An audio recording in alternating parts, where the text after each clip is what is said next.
નર્મદા જિલ્લાના વિકાસ માટે કેન્દ્ર અને રાજ્ય સરકાર તરફથી કરોડો રૂપિયાનું ફંડ ફાળવવામાં આવે છે, પરંતુ સરકારી અધિકારીઓ એજન્સીઓ સાથે મળીને કરોડો રૂપિયાના આયોજન બારોબાર કરી નાખી ભ્રષ્ટાચાર આચરતા હોવાના આક્ષેપ સાથે ચૈતર વસાવા સમર્થકો સાથે નર્મદા જિલ્લા કલેક્ટરને આવેદનપત્ર આપવા જતા પોલીસે રોક્યા હતા, જેથી સમર્થકો રસ્તા પર જ બેસી વિરોધ દર્શાવ્યો હતો। આમ આદમી પાર્ટીના ડેડિયાપાડાના ધારાસભ્ય અને ભરૂચ લોકસભા સીટના ઉમેદવાર ચૈતરભાઈ વસાવા સરપંચો અને મોટી સંખ્યામાં સ્થાનિક લોકો સાથે મળીને નર્મદાના કલેક્ટરને આવેદનપત્ર આપવા માટે પહોંચ્યા હતા, પરંતુ તંત્ર દ્વારા તેમને કલેક્ટરને આવેદનપત્ર આપતા રોકવામાં આવ્યા, જેના પગલે વાતાવરણ ગરમાયું। ચૈતર વસાવાએ વિવિધ વિકાસ યોજનાઓના કરોડો રૂપિયાના બારોબાર વહીવટ થઈ ગયા હોવાના આક્ષેપ કરી આ મુદ્દે વિજિલન્સ તપાસની માંગણી કરી। તેમ નહીં કરાય તો આગામી દિવસોમાં ઉગ્ર જન આંદોલનની ચીમકી પણ ઉચ્ચારી હતી। સામાજિક આર્થિક ઉત્થાન માટે રાજ્ય અને કેન્દ્ર સરકાર દ્વારા અનેક કાર્ય યોજનાઓ આવે છે, કરોડો રૂપિયાના બજેટો આવે છે, પણ અહીંના અધિકારીઓ એજન્સીઓની ઈશારા પર પદાધિકારીઓને વિશ્વાસમાં લીધા વગર કરોડો રૂપિયાના આયોજન બારોબાર કરી નાખે છે અને એના ચૂકવણા કરી નાખે છે। એના વિરોધમાં અમે કલેક્ટર શ્રી નર્મદાને આવેદનપત્ર આપવા માટે જઈ રહ્યા હતા। અમારી સાથે સરપંચશ્રીઓ, તાલુકા જિલ્લા પંચાયતના સદસ્ય અને અનેક પદાધિકારીઓ હતા, છતાંય અમે સવારથી નીકળેલા છે, અમને જવા દેવામાં આવતા નથી। એક આવેદનપત્ર આપવાથી સરકાર આટલી બધી ડરે છે એ અમને સમજાતું નથી। ત્યારે અમને લાગે છે કે આ ભ્રષ્ટાચાર પાછળ મોટા ગજના નેતાઓના હાથ હશે એવું અમને ચોક્કસપણે લાગી રહ્યું છે। તમે જોઈ શકો છો જે નર્મદા જિલ્લામાં ભ્રષ્ટાચાર થયા છે 2022માં પ્રાયોજના વહીવટદાર અને કાર્યપાલક ઇજનેર દ્વારા કુવા, ચેકડેમ અને ઉદ્વહન સિંચાઈ યોજના માટે 8 કરોડ રૂપિયા એક બોગસ એજન્સીને ચૂકવણા કરી દેવામાં આવ્યા છે। એ એજન્સી પણ બોગસ છે, સરકારનો કોઈ પરિપત્ર પણ નથી, બારોબાર પ્રજાના પૈસા ચૂકવવામાં આવે, એની તપાસ થવી જોઈએ।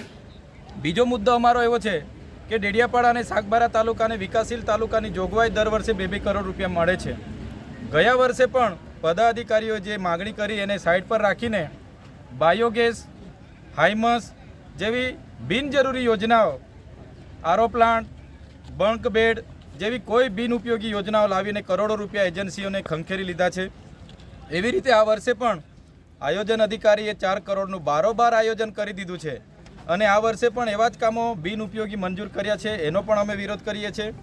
સાથે વન વિભાગ દ્વારા છેલ્લા 5 વર્ષમાં એક પણ નિવિદા પાડ્યા વગર એમના લાગતા વળગતા કોન્ટ્રાક્ટરોને કરોડો રૂપિયાના બિલો, વાઉચરો ચૂકવી દેવામાં આવે છે, એનો પણ અમે વિરોધ કરીએ છીએ। સાથે મનરેગામાં જે એજન્સી ફિટ કરેલી છે એ એજન્સીએ આ વિસ્તારમાં ડેડિયાપાડા તાલુકામાં પોતાનું ગોડાઉન નથી રાખ્યું કે ડેડિયાપાડા વિસ્તારમાં કોઈ મટીરિયલ નથી રાખ્યું, રોયલ્ટીવાળા બિલો પણ નથી રજૂ કર્યા, છતાં પંચાયતો પર મોટી ટકાવારી લીધી છે, એનો પણ અમે વિરોધ કરીએ છીએ। અને આવતા સમયમાં જે આદિ આદર્શ ગ્રામમાં છે 18 કરોડનું જે રોડ રસ્તાના કામો અમે બધાએ લડ્યા ત્યારે સરપંચોને 18 કરોડના કામો આપ્યા અને બીજા 50 કરોડનું બારોબાર આયોજન કરી લીધું છે, એનો અમે વિરોધ કરીએ છીએ। અને તમામ કામગીરી, તમામ યોજનાઓ જ્યારે પણ આવે, જેનું બજેટ આવે તો ગામ પંચાયત પર ગામ સભામાં એનો ઠરાવ લેવામાં આવે, ગામ પંચાયતને જ કામ કરવાની અધિકાર આપવામાં આવે, એવી અમારી માગણી છે।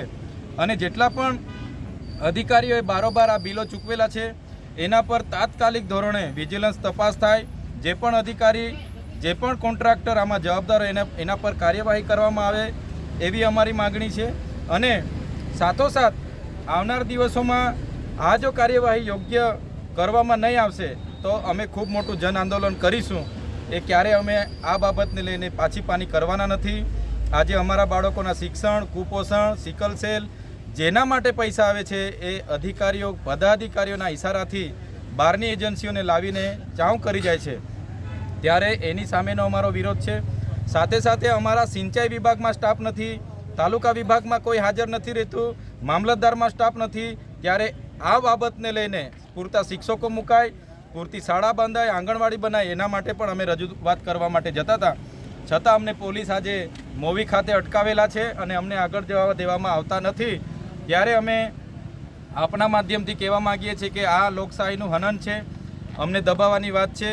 આવનાર દિવસમાં આ મોટો ભ્રષ્ટાચાર ખુલ્લા પાડવા માટે આવનાર દિવસોમાં હજારોની સંખ્યામાં લોકો સાથે અમે જઈશું અને અમને ધરણા કરવો પડશે, આંદોલન કરવું પડશે, રેલી કરવી પડશે, ત્યાં કલેક્ટરની કચેરીની ઘેરાવો કરવો પડશે કે નર્મદા કમલમનો ઘેરાવો કરવો પડશે તો અમે કરીશું, પણ અમારા લોકોને ન્યાય આપીને જ અમે રહેવાના છે. આજે ભલે પોલીસે તાનાશાહી વર્તન કરીને અમને રોકી દીધા છે, પણ આવનાર દિવસમાં આનાથી પણ વધારે સંખ્યામાં, મોટી સંખ્યામાં અમે જઈને આવેદન આપીશું. એ જ આપણા માધ્યમથી સૌને કહેવા માગીએ છીએ. ધન્યવાદ.